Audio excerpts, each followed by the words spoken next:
Good morning students, welcome to our YouTube channel Navjeevan Garsana.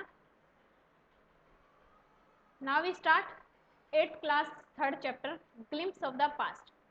देखो हमारे 2 chapter complete हो चुके हैं. फर्स्ट चैप्टर के क्वेश्चन आंसर भी करवा दिए. सेकंड चैप्टर के क्वेश्चन आंसर भी पेंडिंग है, वो हम आपको कल के वीडियो में समझा देंगे. तो आज हम अपना 3rd चैप्टर स्टार्ट करते हैं. ग्लिम्स क्या होता है? ग्लिम्स होता है झलक. ठीक है. पास्ट मतलब भूतकाल, पास्ट की कुछ झलक. ठीक है, पास्ट के बारे में है, ये पास्ट की कुछ झलक के बारे में है ये चैप्टर.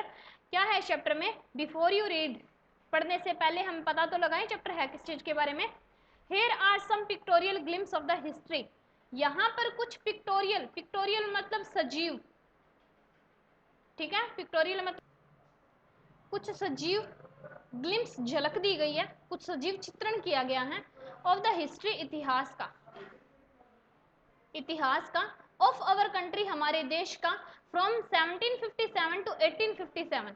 1757 में एक वॉर हुआ था, प्लासी का युद्ध. वहां से लेकर के 1857 स्वतंत्रता संग्राम, भारत का प्रथम इंडिपेंडेंस वॉर जब हुआ था. ठीक है, first war of independence in 1857 and war of Plassey के युद्ध से लेकर के 1857 के अंदर भारत का प्रथम स्वतंत्रता संग्राम, प्रथम स्वतंत्रता की लड़ाई, प्रथम इंडिपेंडेंट का वॉर, वहां तक के इतिहास का चित्रण किया गया है, वहां तक के इतिहास का वर्णन किया गया है. दीज पिक्चर्स, ये जो पिक्चर्स दी गई है, एंड स्पीच बबल्स, कुछ स्पीच दिए गए हैं, कुछ स्पीच के बबल्स, कुछ स्पीच के आसार, कुछ भाषण की बातें हमारे सामने रखी गई है. विद हेल्प, जिनकी सहायता से क्लैरिफाई, हम स्पष्ट करेंगे, योर अंडरस्टैंडिंग, आपकी समझ को, ऑफ द कंडीशन, स्थिति के बारे में, that led to the event, जो कि लैड करती है, नेतृत्व करती है, लीडरशिप करती है, टू द इवेंट, घटना की तरफ, नोन एज, जिसको हम जानते हैं फर्स्ट वार ऑफ इंडिपेंडेंस, स्वतंत्रता की फर्स्ट लड़ाई या स्वतंत्रता का फर्स्ट युद्ध इन 1857 में. 1857 में स्वतंत्रता का प्रथम युद्ध हुआ था. उस इतिहास की कुछ पिक्चर्स हमें दिखाई गई हैं, कुछ स्पीच हमें दिए गए हैं, जिससे आपको समझा सकें कि ये जो इवेंट था, ये जो घटना थी, इसमें कौन सी कंडीशन हमारे सामने आई जिससे इस घटना को लीडरशिप के रूप में रखा गया या ये घटना घटित हुई. तो चैप्टर हमारा स्टार्ट होता है the martyrs. At a function in Delhi, Delhi में एक फंक्शन चल रहा था. ओ माई कंट्रीमैन, अरे मेरे देशवासियों, let your eyes fill with tears, अपनी आंखों में आंसू भर लो, as you recall the sacrifice of India's martyrs, जब आप भारत के शहीदों के, उनके बलिदान को याद करते हो, तो आप अपनी आंखों में क्या भर लो? आंसू भर लो. तो देखो क्या स्पीच दी गई है, फंक्शन चल रहा है दिल्ली के अंदर. सबसे पहला बात जो हो रही है वो शहीदों के बारे में हो रही है. किसके बारे में? शहीदों के बारे में. तो सबसे पहले जो स्पीच दी गई है, ओ माई कंट्रीमैन, अरे मेरे देश वालों, जैसे स्वतंत्रता संग्राम से पहले जो, या फिर इंडिपेंडेंस के लिए जिन लोगों ने लड़ाई लड़ी, जो शहीद हो गए, उनके लिए कि अरे मेरे देश वालों, अपनी आंखों में आंसू भर लो, उनको याद करके, बलिदानों को, शहीदों के बलिदान को. अब देखो हमारा सेकंड पॉइंट स्टार्ट होता है. फर्स्ट पार्ट था मार्टियर, शहीदों के बारे में. जैसे ही स्पीच स्टार्ट हुई, दिल्ली में कोई प्रोग्राम चल रहा है, तो जो सॉन्ग था कि ए मेरे वतन के लोगों, वो गाया था. तो उसे इंग्लिश में बताया गया है कि जरा याद उन्हें भी कर लो, जो शहीद हुए हैं उनकी जरा आंख में भर लो पानी. जो भी सॉन्ग था उसके बारे में बताया. अब था कंपनीज कॉन्क्वेस्ट, कंपनी की जीत. कंपनी कौन सी? East India Company, EIC, East India Company की जीत या ईस्ट इंडिया कंपनी की विजय. कब? 1757 से लेकर के 1849 तक की बात है. With its superior weapon, superior बहुत बड़े, बहुत महान, बहुत अच्छे, वेपन मतलब हथियार, बहुत अच्छे हथियार. The British East India Company, अंग्रेजों की जो ब्रिटिश इंडिया कंपनी थी, was extending its power in 18th century India, उन्होंने स्थापित कर दी.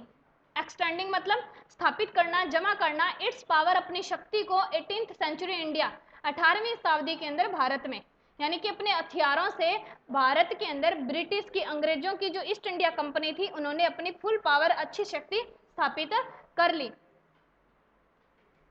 इंडियन प्रिंसेस वर शॉर्ट साइटेड, इंडिया के जो राजकुमार थे वर शॉर्ट साइटेड, वो छोटी दृष्टि रखने वाले थे, यानी कि बहुत दूर की नहीं सोच रहे थे वो लोग. The upstart raja Rajaba call the English merchant, they will help him me to defeat him. तो देखो क्या था, राजाबा स्टार्ट करते हैं उन्होंने दैट अप स्टार्ट, उन्होंने स्टार्ट किया। कॉल द इंग्लिश मर्चेंट, उन्होंने ही सबसे पहले अंग्रेज व्यापारियों को बुलाया था। किसको बुलाया था? अंग्रेज व्यापारियों को बुलाया। दे विल हेल्प मी, उसका मानना था कि वे मेरी सहायता करेंगे। कौन? अंग्रेज व्यापारी इस राजा की सहायता करेंगे, टू डिफीट हिम, उसको हराने के लिए। उसको हराने के लिए शायद इनकी आपस में लड़ाइयां चलती थी भारत के अंदर। एक राजा दूसरे राजा के ऊपर शासन करने के लिए, उसको जीतने के लिए युद्ध करता था। तो उन्होंने, एक राजा ने दूसरे राजा को हराने के लिए किसकी सहायता ले ली? इंग्लिश मर्चेंट्स की सहायता ले ली। The people had no peace due to such constant fight, और लोगों को शांति नहीं मिलती थी, लोग शांति से नहीं रह सकते थे due to such constant fight, क्योंकि इस तरह की लड़ाई लगातार लड़ी जाती थी। इस तरह की लगातार लड़ाई की वजह से, फाइट की वजह से लोग शांति से नहीं रह पाते थे। अब देखो फर्स्ट पिक्चर के अंदर ये भारत इंडिया का मैप दिखाया गया है कि 1765 में इंडिया कैसा था। ये जो येलो कलर है ये इंडियन प्रिंसेस, जहां पर भारतीय राजकुमार शासन करते थे, और ये जो पिंक कलर में दिखाया गया है यहाँ ब्रिटिश टेरिटोरी, यहाँ पर अंग्रेजी लोगों का शासन था। The rivalries help the East India Company and it could easily subdue Indian princes one by one. क्या इसमें? Rivalries help the East India Company. Rivalry को हम बराबरी बोल सकते हैं या फिर कंपटीशन बोल सकते हैं, कि भारतीयों ने क्या किया, इंडियंस लोगों ने क्या किया, ईस्ट इंडिया कंपनी को बराबरी का दर्जा दे दिया, ईस्ट इंडिया कंपनी को अपना प्रतिद्वंदी बना लिया। ठीक है, भारत के अंदर आकर के इंडियन कंपनी के सामने, मतलब आप इनके इक्वल हो, इनके साथ में प्रतिस्पर्धा कर सकते हो, एक कंपटीशन रख सकते हो। तो जब ये सहायता मिल गई ईस्ट इंडिया कंपनी को, इसकी वजह से, इसकी सहायता से, इट कुड इजीली, इन्होंने आसानी से, सबड्यू होता है कुचल देना, क्या होता है? कुचल देना या फिर शांत कर देना, दबा देना इंडियन प्रिंसेस, भारतीय राजकुमारों को वन बाय वन। यानी कि जब ईस्ट इंडिया कंपनी को भारत के अंदर बराबरी का दर्जा मिल गया, तो उस टाइम क्या हुआ, ईस्ट इंडिया कंपनी ने बहुत ही आसानी से भारतीय प्रिंसेस को एक एक करके हरा दिया, एक एक करके कुचल दिया। A far seeing ruler like the brave Tipu of Mysore, Mysore के अंदर एक टिप्पू सुल्तान नाम का राजा था, बहुत ही ब्रेव, बहुत ही बहादुर था। फार सीइंग रूलर, वही बस एक शासक दिख रहा था दूर दूर तक, मतलब अपने दम पर, अपने बलबूते पर जो शासन बन कर रहा था, जो रूल किंगडम अपना संभाल रहा था, वो कौन था? मैसूर का टिप्पू सुल्तान था। फाउट, उसने लड़ाई लड़ी, उसने युद्ध किया ब्रिटिश अंग्रेजों से, टिल द डेड फाइटिंग, जब तक लड़ते लड़ते उसकी जान नहीं चली गई, तब तक टिप्पू सुल्तान ने अपना शासन चलाने के लिए, अपना शासन बनाए रखने के लिए बहादुरी से लड़ाई लड़ी। कहाँ का था? मैसूर का।